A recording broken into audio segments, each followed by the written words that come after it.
تتبعوا خطوات الشيطان إنه لكم عدو مبين. فقال رسول الله صلى الله عليه وسلم لا يدخل الجنة جسد غذي بالحرام أو كما قال عليه الصلاة والسلام إن الله ملائكته يصلون على النبي يا أيها الذين آمنوا صلوا عليه وسلموا تسليما. اللهم صل على محمد وعلى آل محمد كما صليت على إبراهيم وعلى آل إبراهيم إنك حميد مجيد. اللهم بارك على محمد وعلى آل محمد كما باركت على إبراهيم وعلى آل إبراهيم إنك حميد مجيد. الحمد لله. মহান আল্লাহ পাক রব্বুল আলামিনের দরবারে লাখো কোটি শুকরিয়া যে আল্লাহ পাক রব্বুল আলামিন আপনাকে আমাকে আল্লাহর মসজিদে জুমার নামাজের উদ্দেশ্যে আসার এবং বসার তৌফিক দান করেছে। সেই বিশ্ব মালিক বিশ্ব প্রতিপালকের দরবারে শুকরিয়া আদায় করি বলে আলহামদুলিল্লাহ। সম্মানিত হাজিরিন, কিছু মুসলমান আছে ইবাদত করেই না, এটা একটা দল। আবার আমরা কিছু আছি কেউ কম করি বেশি করি, ইবাদত করি, নামাজ পড়ি, রোজা করি, যখন যে আমল আসে আমরা ছাড়ি না, এরকমও কিছু আছে। কিন্তু আমি নামাজ পড়লাম কষ্ট করে, আমি রোজা রাখলাম কষ্ট করে, আমি হজ করলাম কষ্ট করে, আমি আমার সম্পদ থেকে আমি ত্যাগ করে যাকাত দিয়ে দিলাম, দান করলাম, শ্রদ্ধা করলাম, কিন্তু কোনো কারণে সেটা নষ্ট হয়ে গেল, তাহলে আমার কষ্টই দিতে হয়ে গেল। আর এই আমলগুলো নষ্ট হয়ে যাওয়ার কারণ হলো হারাম খাওয়া। কারো পেটে যদি হারাম খানা থাকে তার ইবাদত কবুল হয় না। আমরা অনেক সময় বলি নামাজ পড়ি কিন্তু কাজ হইতেছে না, দোয়া করতেছি কিন্তু ফল পাইতেছি না। কারণ দোয়া করে যার পেটের ভিতর হারাম থাকে এর দোয়া আল্লাহ পর্যন্ত যায় না, আসমানের নিচে ঝুলতে থাকে, কারণ এর পেটে হারাম। আর যার পেটে হারাম নাই, যার পেট পাক তো তার জবান পাক, পেট না পাক তো জবান না পাক। অর্থাৎ পেটের ভিতর হারাম নাই, হালাল আছে, এর দোয়া কবুল হয়। আল্লাহ রাসূলের কাছে এসে একজন সাহাবী বলল, ইয়া রাসূলুল্লাহ, আমি মুস্তাজাবুদ দুআ হতে চাই। মুস্তাজাবুদ দুআ মানে হলো আমি যখনই দোয়া করব আমার দোয়া যেন কবুল হয়। তা আল্লাহ রাসূল বলল, যাও কখনো হারাম খাওয়া না।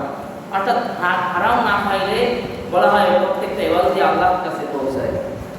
আর হারাম যদি খায় তাহলে ইবাদত আল্লাহ পর্যন্ত যায় না, বরঞ্চ এবার আরো গুনাহ তো হয়, ইবাদত তো আল্লাহ পর্যন্ত যায় না, আমার কষ্ট হইতেছে, কিন্তু আমি আমাকে নিজেকে পাক্কা ইমানদার, পাক্কা মুমিন, পাক্কা নামাজি, খাঁটি মুসলমান, খাঁটি মানে সব কিছু দাবি করতে পারি, কিন্তু আমি হারাম খেয়েছি, সুদ খেয়েছি, ঘুষ খেয়েছি, অন্যের সম্পদ চুরি করে ভক্ষণ করেছি, আমি অভাবের তাড়নায় চুরি করেছি, যে তাড়নায় চুরি করি, আমি যে কারণেই অন্যের সম্পদ ভক্ষণ করি, বলা হয় আমার ইবাদত ওই একটু সামান্য যদি কিছু থাকে সেজন্য ইবাদত কবুল হবে না।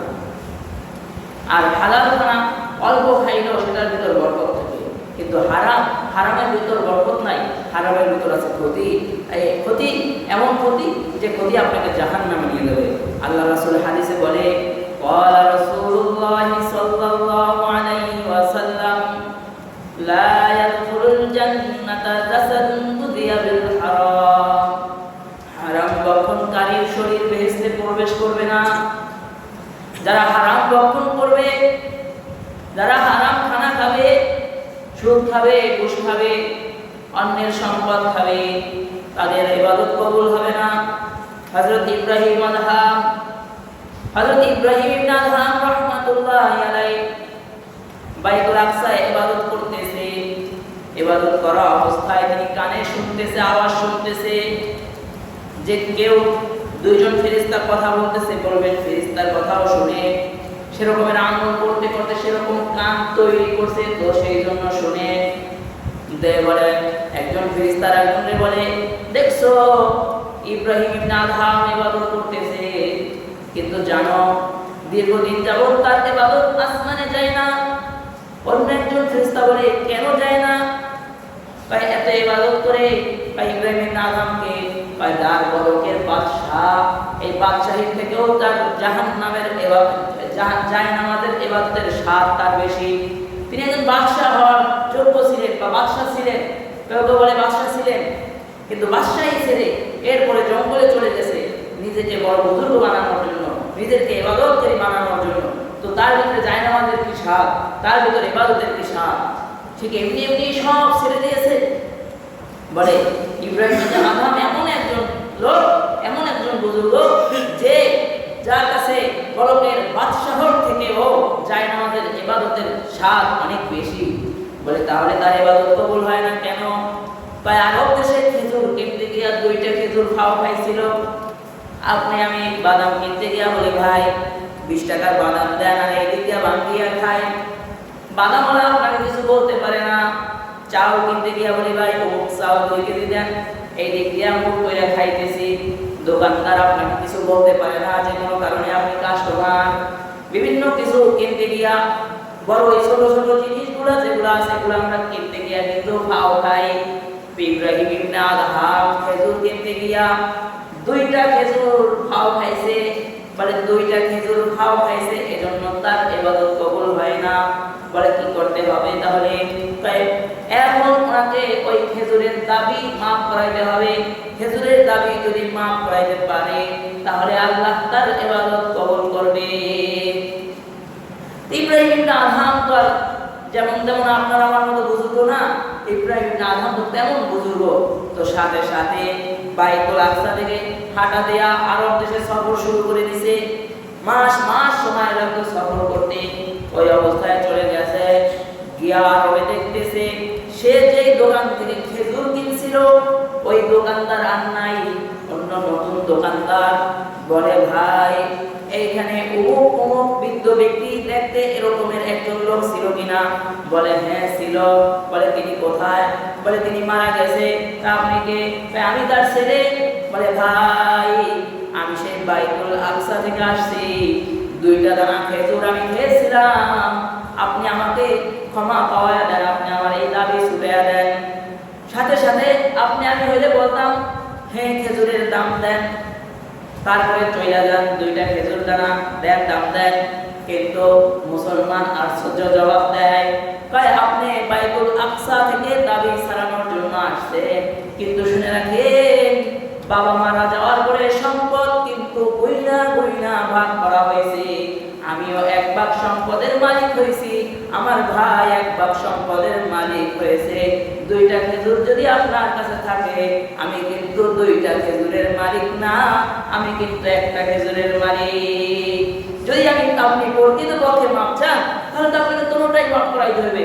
আমি সন্তান হিসেবে 1 ভাগ আমারটা মাফ করে দিলাম, কিন্তু আরেকবার মাফ করাইতে হলে আপনাকে এখান থেকে আরো 300 মাইল দূরে ইয়াসরিবে আমার ভাই আছে, দেখতে আমার মতো অমুক জায়গায় অমুক কোনায় দোকান আছে, তার কাছেও আপনাকে মাপ চাইতে হবে। সন্তান এইটা বলার পরে সেই ইব্রাহিম ইবনে আদহাম রাহমাতুল্লাহ হাইটা হাইটা আবার সেই ইয়াসরিবে গিয়া ওই ভাইয়ের কাছ থেকেও মাপ নিয়ে আসছে। আসার পরে আবার বাইতুল আকসায় যখন ইবাদত করতে বসছে, এবার আবার আওয়াজ শুনতেছে, গায়ে জানো জানো সে 2টা খেজুরের কানা এমন ভাবে ক্ষমা করাইছে, এজন্য আল্লাহ এত খুশি হয়েছে যে তার যত ইবাদত কবুল হয় নাই আসমানের নিচে চলতেছিল প্রত্যেকটা ইবাদতকে আল্লাহ দ্বিগুণ বানায়া তারপরে সব ইবাদতকে কবুল করে নিয়েছে। এই ছিল 2টা খেজুর খাইছে। আপনি মনে করি এইটুকু খাইলে কি হইবে? আমি ধান কাটতেছি আমার জমি, তো ওখান থেকে আরেকজনের একটা দান আনলে কি হইবে?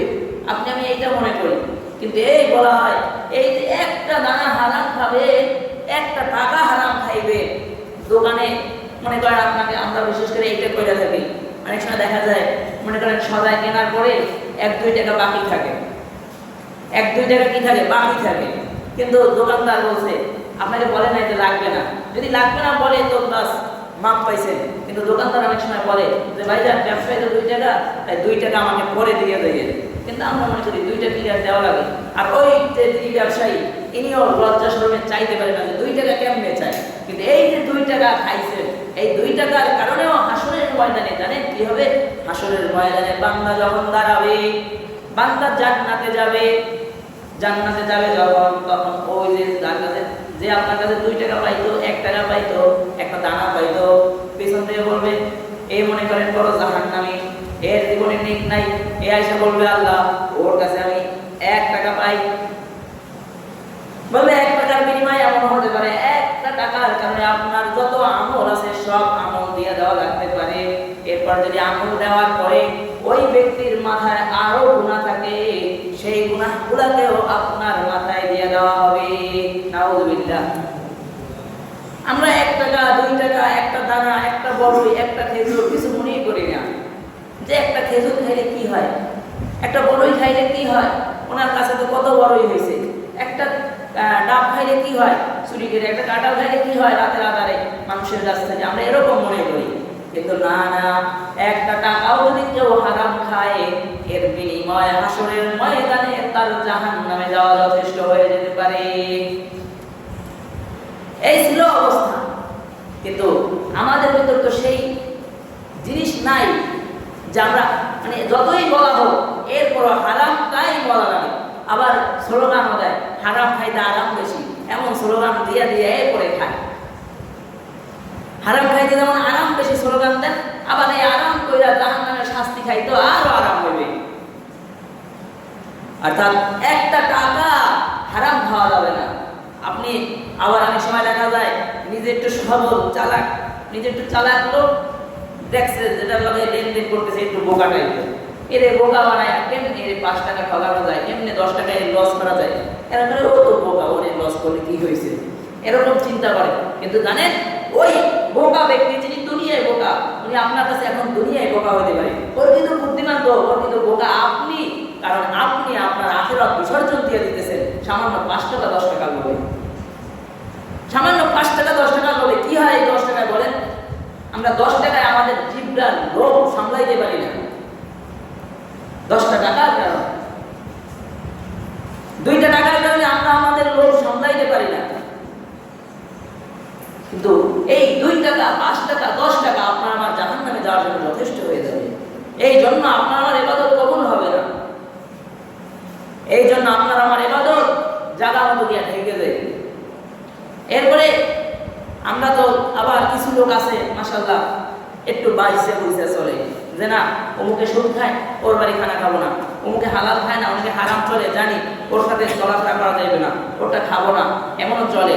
কিন্তু বলা হয় জানেন আমরা এমন এক জামানায় আছি, বলা হয় যতই হালাল তালাশ করি, বলা হয় ডাইরেক্ট নিজে হালাল না খায়, নিজে সুদ খায় না, নিজে ঘুষ খায় না, নিজে কোনো মানে কি বলে যে সুদ ঘুষ এই যে মানে বিভিন্ন যে সংস্থা আছে এগুলোর সাথে জড়িত না, এরপরেও বলা হয় এর পেটও হারাম আছে। কেন পায় জানেন? তাই মনে করেন বিভিন্ন ফলের দোকান থেকে ফল কেনেন, মুদি মালামালের দোকান থেকে সদাই পাতে কিনেন না, আপনি আপনার কষ্টে পরিশ্রমে অর্জন করা টাকা দিয়ে আপনি সদাই কিনছেন, কিন্তু হেই মিয়া সুদে টাকা আইনা ব্যবসা শুরু করছে, অর্থাৎ তার ব্যবসার ভিতর হারাম আছে। আপনি আপনারটা হারাম না, কারণ আপনার টাকা হালাল, কিন্তু ওই যে তার হারামের রসা খাই আয় করে আপনার কাছে আসছে। এই জন্য আল্লাহ রাসূল বলে গেছে এমন এক জামানা আসবে যে প্রত্যেক ব্যক্তির ভিতরে, প্রত্যেক ব্যক্তির পেটের ভিতর হারাম থাকবে। আর এটাই কারণ, আর এটাই ইহুদি খ্রিস্টান শুরু করছে, বিভিন্ন সমিতি কিস্তি এই নানান কিছু দিয়া আজ মুসলমানের ভিতরে লিপ্ত। আর এই কারণে এই যে বলে এই দোয়া করছি, ওই দোয়া করছি, এই করছি, ওই করছি, দোয়া কবুল হয় না। মানে দোয়া কবুল হবে কিভাবে? আপনার পেটের ভিতরে হারাম করা, যার পেটের ভিতরে হারাম থাকে এর ইবাদত কবুল হয় না। আর ইহুদি খ্রিস্টানরা এটা জানে যে মুসলমান যতই থাকুক, মুসলমানের পেটে যদি নাপাক দেওয়া যায় তাহলে মুসলমান কোনো সময় বিজয় অর্জন করতে পারবে না। কারণ মুসলমান মেইন তো বিজয় অর্জন করবে আল্লাহর কাছে সাহায্য চেয়ে। এই জন্যই তো এখন মুসলমানের অভাব নাই। আগে আগে এমন এক সময় ছিল যে মুসলমানের সংখ্যা কম ছিল, হাজার হাজার ইহুদি ছিল আর মাত্র 100 মুসলমান ছিল। যুদ্ধ করছে, বিজয় অর্জন করছে মুসলমানরা। কিন্তু এখন সারা পৃথিবীতে বলা হয় প্রায় 200 কোটি মুসলমান, কিন্তু এরপরেও দেখেন বিভিন্ন জায়গায় মুসলমানরা মাইর খেতেছে।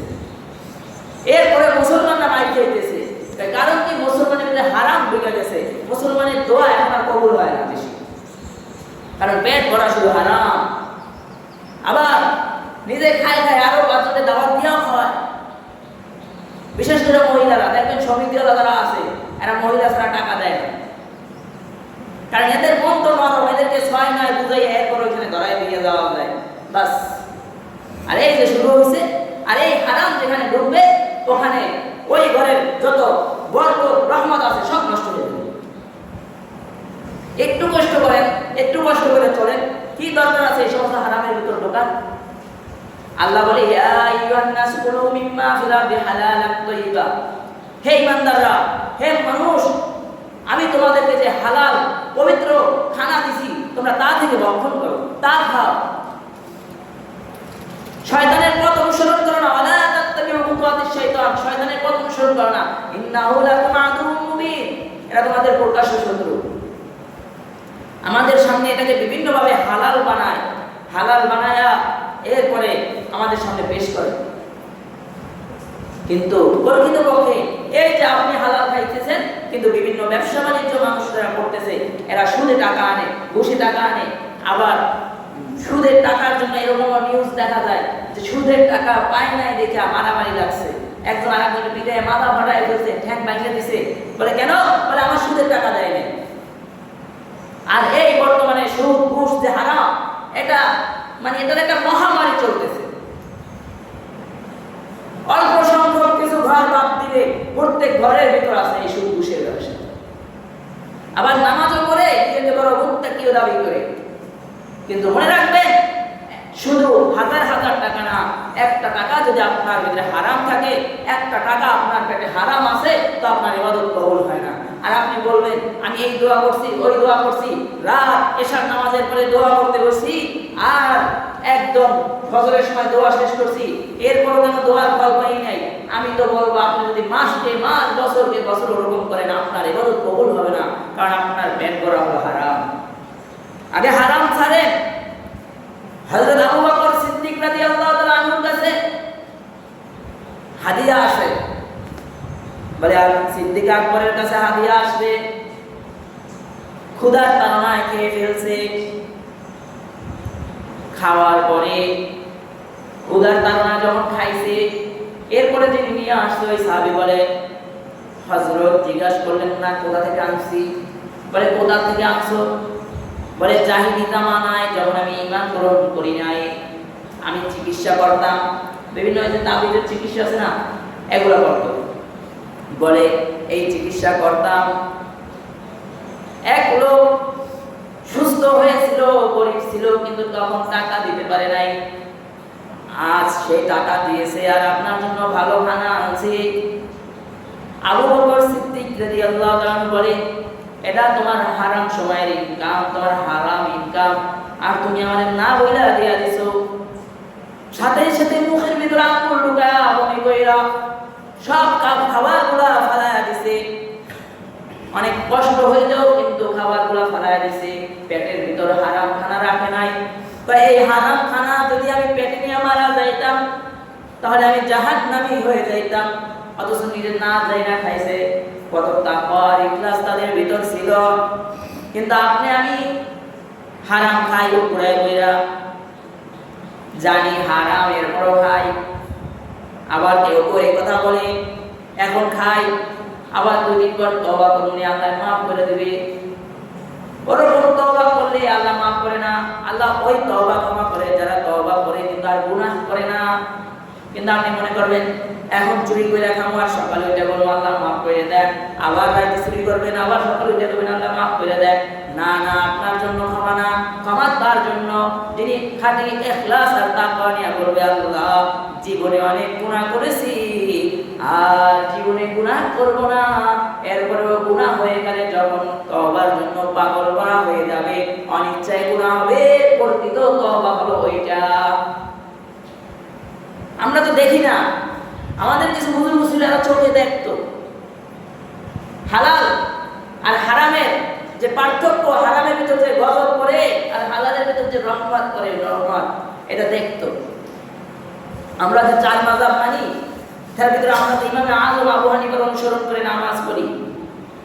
ইমামে আযম আবু হানিফা রাহমাতুল্লাহ আলাইহি ছোটবেলা থেকেই মেধাবী মানুষ, তীক্ষ্ণ মেধাবী ছিল, যার ব্যাপারে উস্তাদরা অনেক সময় কথা বলতে একটু হিম্মত হারাইতো।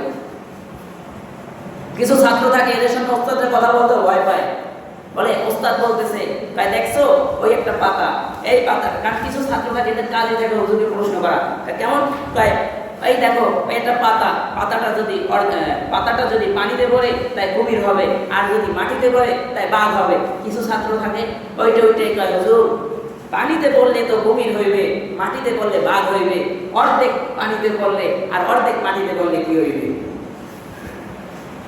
এরকমও কিছু ছাত্র থাকে। তাই এরকম কিছু বুদ্ধিমান ছাত্র থাকলে উস্তাদরা কথা বলতে একটু ভয় পায়। ইমামে আযম আবু হানিফা যখন ছোট, নোমান বিন সাবেত, ওই সময় এক বাদশা রাতে বসে রয়েছে বিবিরে নিয়ে চাঁদের আলোর ভিতরে, গল্প করতে করতে এক পর্যায়ে বলতেছে, বিবি ওই দেখছেন আকাশের চাঁদ কত সুন্দর? বিবি বলে, হ্যাঁ দেখছি। দেখেন তো আপনারা কেমন দেখায়? কালকে সকালের ভিতর যদি চাঁদের চেয়ে সুন্দর না হন তাহলে আপনি তালাক। এই কথা বলছে। সকালবেলা বিবি আর সুন্দর হয় নাই, কালা কালাই আছে। কিন্তু অনেক সময় কালা স্ত্রীও স্বামী ছাড়তে চায় না। তাই গুণের কারণে, স্ত্রীর ভালোবাসার কারণে, স্ত্রীর ভিতর গুণ থাকার কারণে ছাড়তে চায় না। তো স্বামী বেচারা পাগল হয়ে গেছে, আমার স্ত্রী তালাক হয়ে গেছে, আমি আমার স্ত্রীকে হারাইলাম। এরপরে মাদ্রাসায় ফতোয়া আনতে গেছে, মুফতি সাহেব গেছে, আমরা এরকম করি না।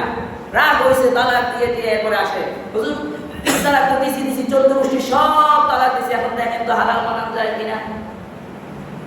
মালিক 3টা, 14 গোষ্ঠী সব দিছে, এরপরে আসে হালাল বানাইতে।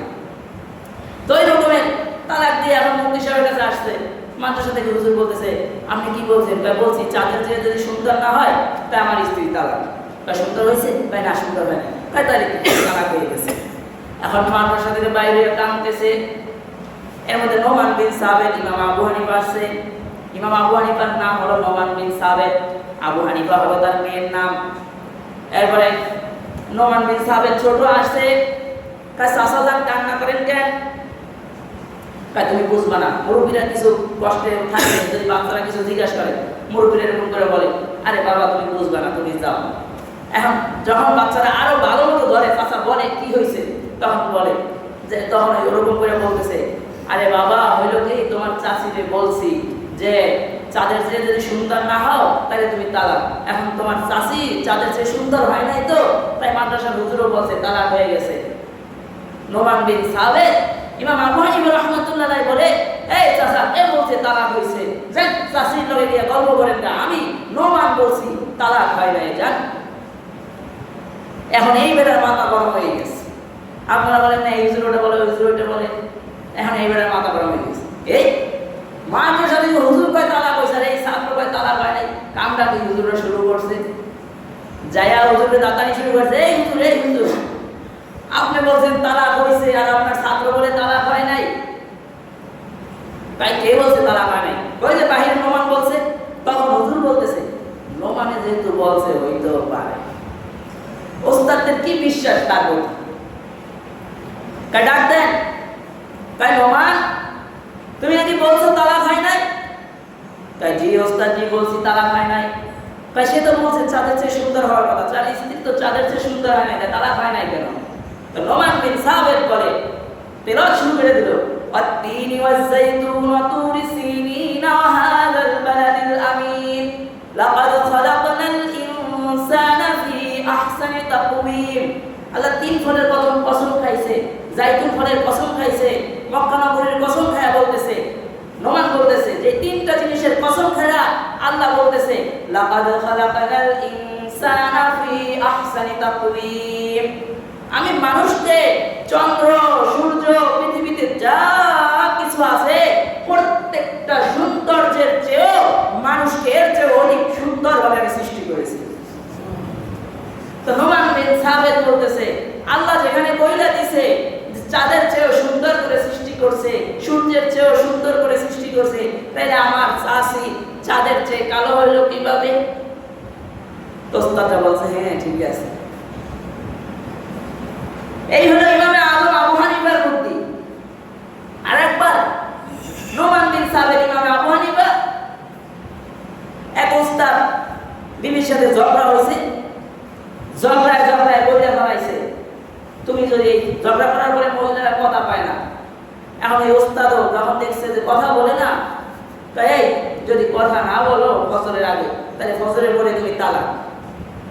কথা বলছে মহিলা পায়, ঠিক আছে তালাক যাও গিয়া। কি হয়েছে? কথা বলতেছে। মহিলারা সহজে কথা বলে না, এটা তো তালাকের অধিকার মহিলাদেরকে দেওয়া হয় না। মানে এদেরকে অধিকার দেওয়া ছাড়াই সমাজে যে পরিমাণ তালাক হয়, এদেরকে দিলে তো সংসার বিয়ে করার পরের দিনই ভাঙত। তো এখন এই কথা বলছে, মহিলা কথা বলে না। এখন ওস্তাদ কি করবে চিন্তায় পড়ে গেছে। এর মধ্যে তার মনে পড়ছে যে তার একটা ছাত্র আছে ইমাম আবু হানিফা। ইমামে আবু হানিফার কাছে দিয়া বলে, আবু হানিফা রে, বিপদে পড়ে আসছি। কয় কি? কয় তোমার আম্মারে বলছি সকালের ভিতরে কথা না বললে তালাক হয়ে যাবে, কিন্তু এই মহিলা কেমন মহিলা দেখো, কথা বলতেছে না, এই ফজরে কাটতি বস্তা বাইরে চলে যাবে। নোমান বিন সাবের পরে ইমামে আবু হানিফা রাহমাতুল্লাহ বলতেছে, ওস্তাদ আপনি গিয়ে ঘুমাইয়া যান, নাকে তেল দিয়ে ঘুমান, কি করা লাগবে এটা আমি দেখতেছি। কাজানের আগে তার কথা বলবে না, তাই না? কাজানের আগে যদি কথা না বলে তাইলে তো লাগবে না। ওস্তাদে ঘুমাইয়া পড়ছে। কিছুক্ষণ পর ঘরের বাইরে থেকে আজানের আওয়াজ শোনা যায়, আল্লাহু আকবার আল্লাহু আকবার আল্লাহু আকবার আল্লাহু আকবার। আওয়াজ শুনে ওস্তাদ উঠে বলে, আরে ইমাম আবু হানিফা, তোরে আমি দায়িত্ব দিলাম, তুই বললি আমাকে ঘুমাইতে, আর এখন আজান হয়ে গেছে, আমার বউ তো তালাক হয়ে গেছে। আর এই দিক দিয়ে মহিলা কয়, বাস আজান হয়ে গেছে, আপনার সাথে সম্পর্ক শেষ, আমি এই ব্যাগ বোর্ড নিয়ে চলে যাইতেছি। ঘরের দরজা খুলে বাইরে এসে ইমাম আযম আবু হানিফা সামনে বসে। কয় আম্মা জান কই যান? কয় তোমার হুজুরে বলছে আজানের আগে কথা না বললে তালাক, অর্থাৎ আজান হয় নাই, আমি চলে যাইতেছি। আম্মা জান কোন আজানের কথা বলছিলেন? কয় ফজরের আজানের কথা বলছিলাম। কয় ফজরের আজান এখনো হয় নাই, এই আজান তো আমি আবু হানিফা দিছি আপনাকে কথা বলানোর আজান, অর্থাৎ আপনি কথা বলছেন, এখন আর সমস্যা নাই, তালাক হইবে না, আপনি এখন চলে যান, আপনার আর বাবার বাড়িতে যাওয়ার সুযোগ নেই। এতটা মেধাবী ছিল ইমামে আযম আবু হানিফা রাহমাতুল্লাহ আলাইহি। ইমামে আযম আবু হানিফা রাহমাতুল্লাহ আলাইহি তার শাগির্দ আবু ইউসুফ রাহমাতুল্লাহ আলাইহি কন্যা, তার শাগির্দ হলো আবু ইউসুফ রাহমাতুল্লাহ আলাইহি। আবু ইউসুফ রাহমাতুল্লাহ আলাইহির মেয়ে হাফেজা, মুত্তাকি, সালেহা, পরেজগার একটা মেয়ে। এই মেয়ের ইচ্ছা বাবার উস্তাদকে খানা খাওয়াবে। বাবার সবচেয়ে আদরের উস্তাদ ইমামে আবু হানিফা। বলে আব্বা জান আপনার উস্তাদকে দাওয়াত দেন। ইমামে আযম আবু হানিফা রাহমাতুল্লাহকে দাওয়াত দেওয়া হইল। 4 জনের খাবার ইমামে আবু হানিফার সামনে রাখছে। ইমাম আবু হানিফা রাহমাতুল্লাহ আলাইহি 4 জনের খাবার একাই খেয়ে ফেলেছেন। অথচ সুন্নাত হলো পেটের কিছু অংশ খালি থাকবে, আর 3 ভাগ ভরবে, 4 ভাগের 3 ভাগ খাইবে, 1 ভাগ খালি থাকবে। কিন্তু 4 জনের খাবার খেয়ে ফেলছে। এই থালবাটি মহিলার কাছে গেছে, কিছু বলে নাই। এরপরে আবার আবু ইউসুফ রাহমাতুল্লাহ আলাইহি কন্যা পানি গরম কইরা ইমামে আযম আবু হানিফার রুমের কাছে রাখা দিয়েছে, যেখানে তাকে থাকতে দিয়েছে। যে ইমামে আযম আবু হানিফা তাহাজ্জুদ করবে, তাহাজ্জুদ পড়লে উনি যখন উঠবে ওযুর প্রয়োজন হবে, এই পানি দিয়ে ওযু করবে যাতে কষ্ট না হয়। এরপরে ফজরের নামাজের পরে ইশরাক করে যাবে। কিন্তু কাম হইছে ইমাম আবু হানিফা রাহমাতুল্লাহ আলাইহি ফজরের নামাজ শেষ কইরা আবু ইউসুফ রাহমাতুল্লাহ আলাইহির কাছে বিদায় নিয়া বলে আমি চলে যাই। এই কথা ঘরের মহিলা তার কন্যা ইউসুফ রাহমাতুল্লাহ আলাইহির কন্যা শুনা বাবাকে ডাক দিয়া বলে, এই বাবা, এমন একজন রাক্ষসা বুজুর্গ যে 4 জনের খাবার আমি বাইরে দিছি, একা খাইলো, এরও আপনি আবার উস্তাদ বানাইলেন। এর উস্তাদ বানানোর কি প্রয়োজন ছিল? আবার পানি দিছি, রাত্রে উযু কইরা তাহাজ্জুদ করবে।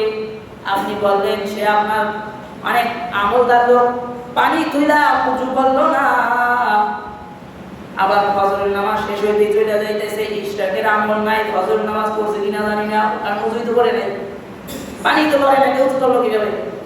কথা বলতেছে। আপনার ওস্তাদকে বলেন কেন 4 জনের খাবার খাইলো, কেন উযু করলো না, আর কেন ফজরের নামাজ পড়েই হাঁটা দিছে, ফজরের নামাজের পরেই হাঁটা দিছে, এই জবাব দিয়ে এরপরে যাইতে আবু ইউসুফ রাহমাতুল্লাহ আলাইহি বলে, ওস্তাদ জি, আমার কন্যা এই প্রশ্ন করেছে, এর জবাব দিয়ে যাবে। আপনি নাকি 4 জনের খাবার খেয়েছেন, আপনি আবার উযু করেন নাই। নোমান বিন সাবিত ইমামে আযম আবু হানিফা রাহমাতুল্লাহ আলাইহি বলে, এটা আমার গোপন রাজ, এটা আমার গোপন এক আমল, আমি কোনো সময় কাউকে বলি নাই, কিন্তু আজ যখন তুমি জানতে চাইছো, শুনে নাও। 4 জনের খানা কেন খাইছি জানো?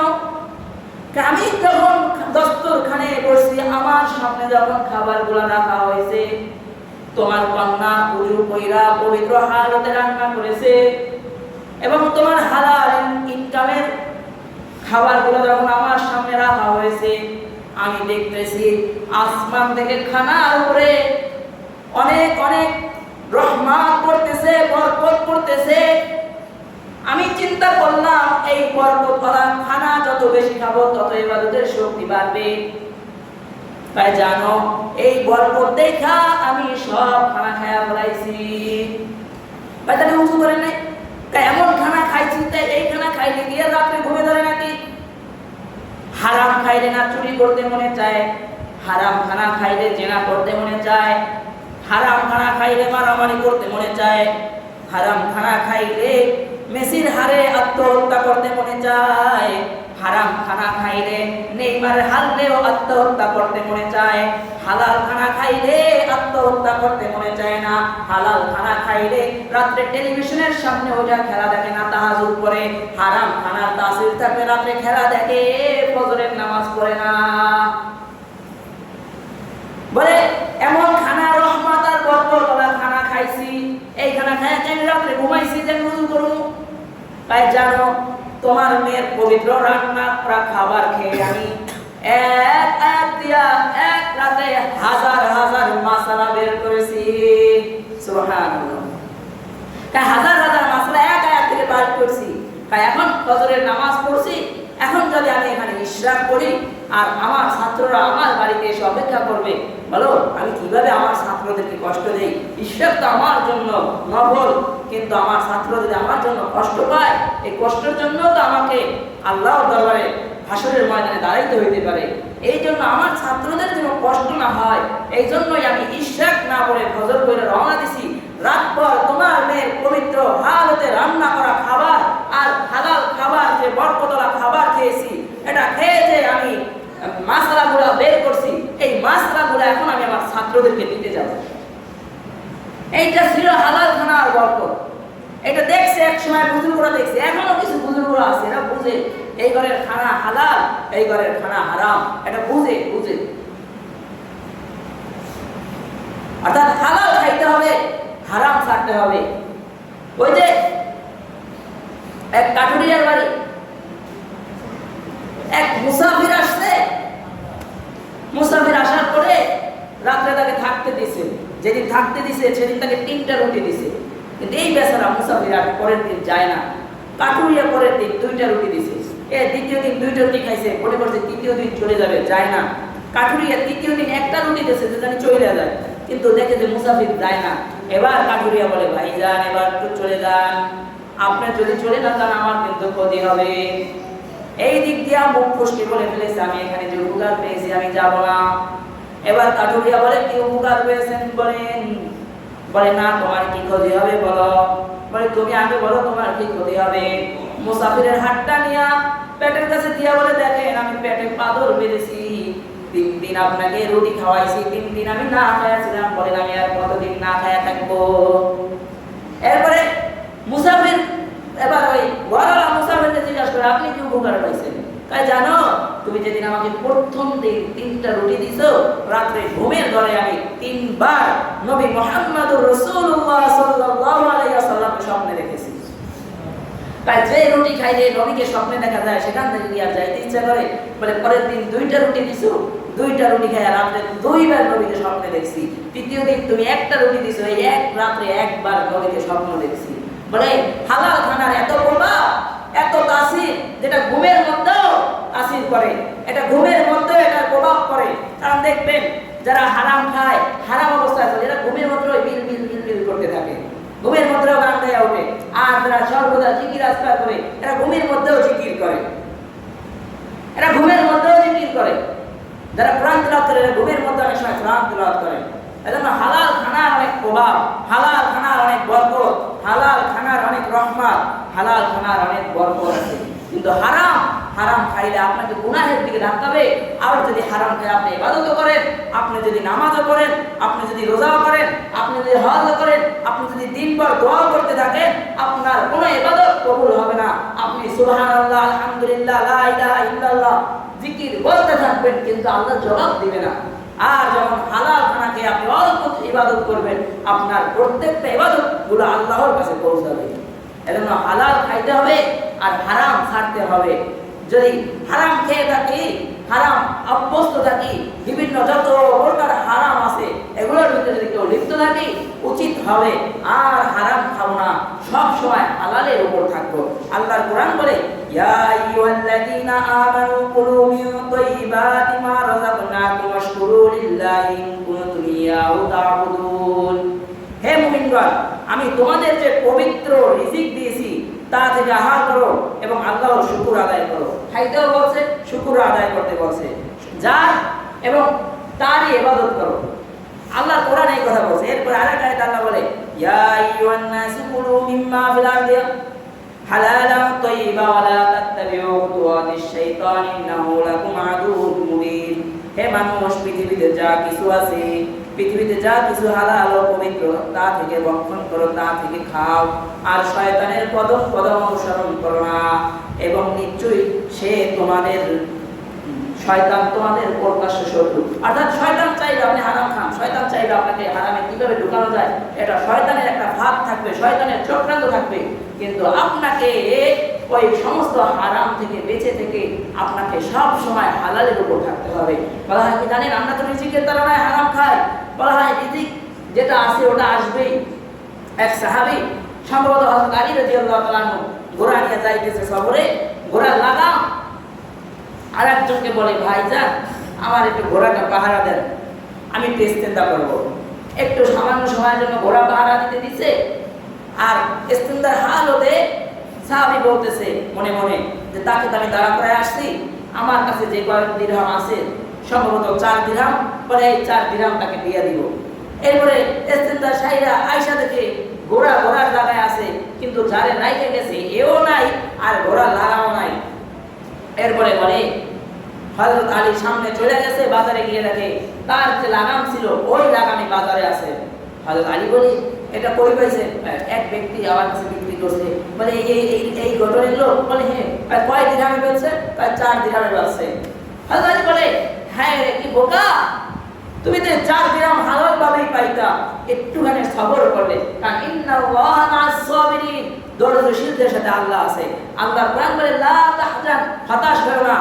আর অন্য আয়াতে বলে, ইন্নাল্লাহা মা'আস সাবিরিন, ধৈর্যশীলদের সাথে আল্লাহ আছে। ওই যে সামান্য সময় ধৈর্য ধারণ করে নাই, সবর করে নাই, ধৈর্য হারা হয়ে ওটা এনে বিক্রি করছে, তারে যে কয় টাকা দিত সে কয় টাকাই বিক্রি করছো। সামান্য সময়ের জন্য হালাল টাকাটাও হারাম ভাবে সে নিয়ে আসছে। আমরা সামান্য কিছু অর্থের সামান্য সময় ধৈর্য হারা হওয়ার কারণে আমরা হালাল থেকে দূরে সরে গিয়ে আমরা হারাম ভক্ষণ করি। যে কথাগুলো বলা হয়েছে, আল্লাহ পাক আপনাকে আমাকে এই কথাগুলোর উপরে আমল করার তৌফিক দান করুন এবং হালাল হারাম মেনে চলার তৌফিক দান করুন এবং সর্বদা হারাম খাবার থেকে, হারাম খাদ্য থেকে বেঁচে থাকার তৌফিক দান করুন। বলুন আমিন। আলহামদুলিল্লাহি রাব্বিল আলামিন।